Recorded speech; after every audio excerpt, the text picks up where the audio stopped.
Easy and delicious, two of my favorite words. Quick, that's my third favorite word, and this one fits all three. First, we're going to start with a chocolate pudding mix. That's a 4.5 ounce box. We're going to put it in the bowl with 1 cup of cold whole milk.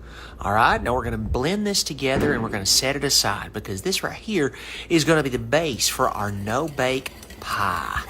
Oh my goodness, yes. I wish you'd look at that. Blends up so fast and it'll already start to thicken.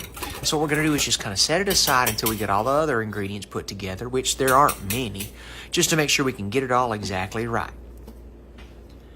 Next up, we're going to have our cheesecake pudding.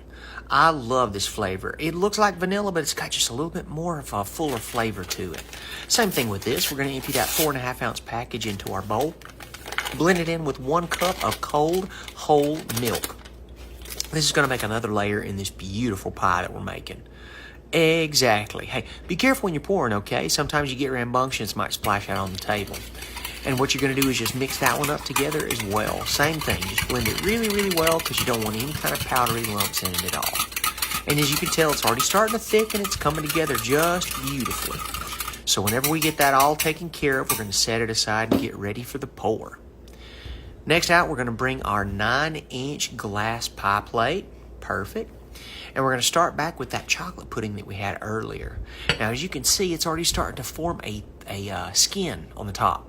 So we're going to add that in, and we're just going to kind of like break up those bits and pieces to make sure that our bottom layer of this is really even, okay? Because we don't want it having those lumps in it. We want to make sure that we get those spread out as best as we possibly can. So with our handy-dandy spatula here, we're going to break up those lumps and keep them just as separated as we possibly can.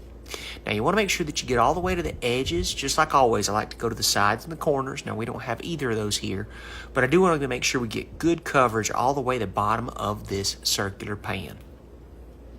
Please make sure you mash up those lumps. It can be really uncomfortable if your guests bite into something that's unfamiliar.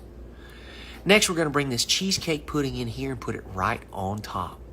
Please be real gentle with this as you pour it out because we don't want these two layers mixing. We want to keep those as separate as we possibly can. So we're going to just gently scrape it out of the bowl and onto the top layer, that chocolate layer that we've already put down. And very gently just sort of like blend it around the sides of the bowl.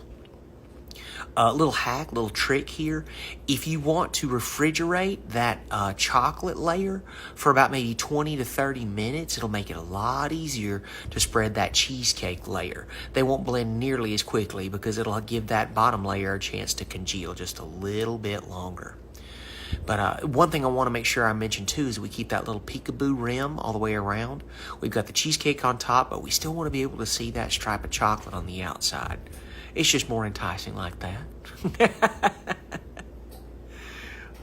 Next up, we're going to be doing some decorating, okay? And we're going to keep it real simple with some maraschino cherries.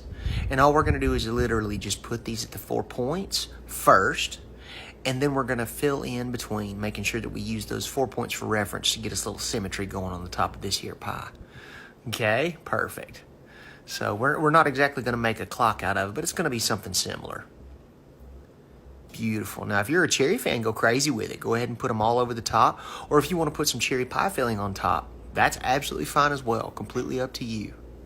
Now, I've got our Nesquik chocolate syrup. Hershey's is fine too, whatever you've got at the house. And just do a little zigzag pattern. Make something geometric and beautiful, and that's the thing. Eat up, y'all. Woo!